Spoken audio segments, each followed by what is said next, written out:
Do you ever get unreasonably annoyed by something that you read that someone casually made as a remark on the internet? It's not just me, is it? It's essentially the theme of this video, is that I read something or heard it online and it bugged me so much that I'm now going to talk to you about it. And it's to do with yarning over versus yarning under. Off the bat, just to explain, if you're not familiar with this debate, it's simply a way of referring to the different ways of picking up the yarn when you're crocheting. So you've got your hook, your yarn's attached to it, you stick it through the next stitch, and you pick up your yarn either by draping the yarn over the top and picking up and pulling it through, or bringing the yarn from underneath and picking it up and pulling it through.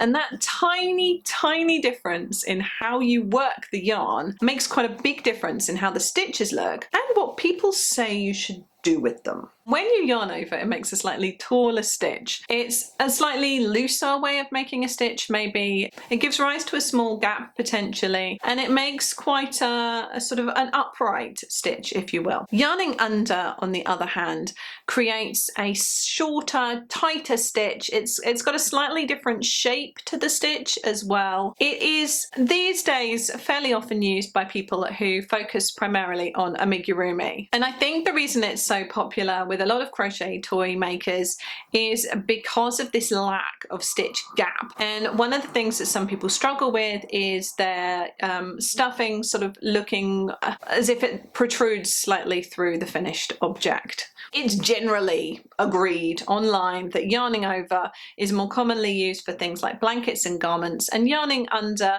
is predominantly used by people who make crochet toys. But that doesn't mean that it's used by all people who make crochet toys, and that doesn't mean that if you yarn over that you're doing something wrong. So my bone of contention is that recently someone stated as a fact, and in fact I've seen it more often than once, that you should yarn over for blankets and garments and you should yarn under for crochet toys. And I object to the definitive you should in this context, because firstly, there is no should. You do what works for you, right? Yarning under looks great. Yarning over also looks great. And when you make a statement like you should do this and you should do that, what you're inadvertently doing is saying to someone who is doing this thing for that they're doing something wrong. And for those of us who've been around for a while, we can slightly roll our eyes and understand that's probably not quite what you meant, and if it is, you're probably just not quite our sort of person. But for people who are new to a craft or who are less confident in their art form, it can really sting, and it can lead you to kind of mull over what you're doing and second guess yourself, and it can even for some people turn them off something that they were really pleased about and really excited beforehand. So with no objection at all to the people who do yarn under, great stuff, crack on. I want to tell you today why I yarn over and why I always will when I'm making my crochet toys. Firstly, I learned to crochet, oh gosh, 11 years ago now. So I've been crocheting for over a decade, and I learned to yarn over. All the pattern books, all the tutorials, all the stitch guides, yarn over was the description of how to make the stitch. It was fundamental to my learning process to becoming a crocheter, was yarning over. In fact, to begin with, I didn't even know yarning under was a thing. I think probably I only found out a small handful of years ago through playing around with Instagram and seeing people literally make reference to the words. I'm pretty sure that in the past, all I thought when I saw the difference in stitch type was that it was because someone had used quite a different type of yarn fibre and had a lot tighter tension than me potentially.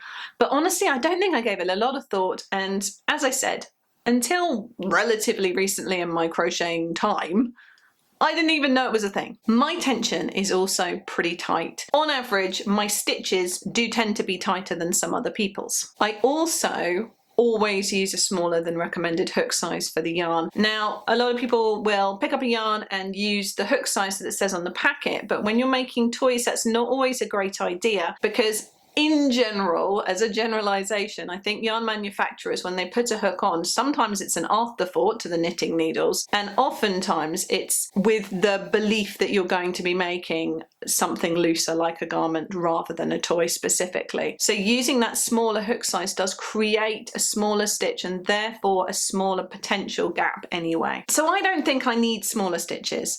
The things that I've just mentioned, they come together. I think that the gaps between my stitches aren't a problem for what I'm making anyway. Now, the one exception to this is that occasionally when I am closing, working from around, so if I'm making a spherical object and I've got magic circle, increase, increase, increase, decrease, decrease, decrease, I can get to a certain point if I'm using a particular hook size and a particular yarn in a particular way with a particular type of tension, that I feel that my stitches are wider where I'm trying to close it, and that there is this risk of the stuffing protruding. And I have a few times experimented with yarning under to improve that section.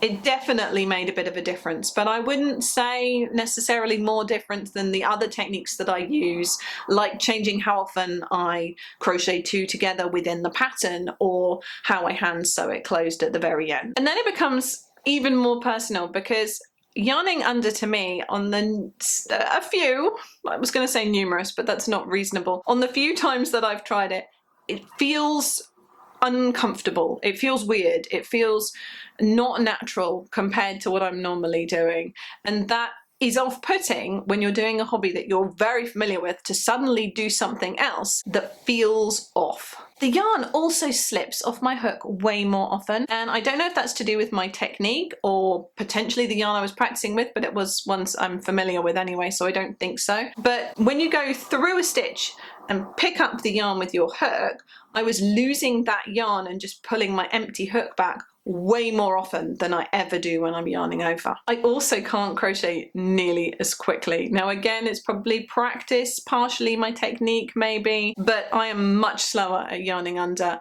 and when you're used to being able to crochet very quickly, that's frustrating. And maybe fundamentally I am change averse too. In fact, I know that of myself. I don't like change. I like routine and I like doing things in the same way. And it's interesting because I actually think that that helps me as a designer, because I am very familiar and comfortable with how to make an array of different shapes. And when I make new crochet creatures, I'm just putting familiar shapes together in a new way. And once you change something fundamental about what you're doing with your hook, suddenly it's a very different experience. And I guess the bottom layer of this pyramid of yarning under uncertainty is the fact that I'm just not good at it. And maybe if I was naturally good at it in the same way that I feel good about how I crochet with yarning over, I'd be willing to give it a bit more of a go.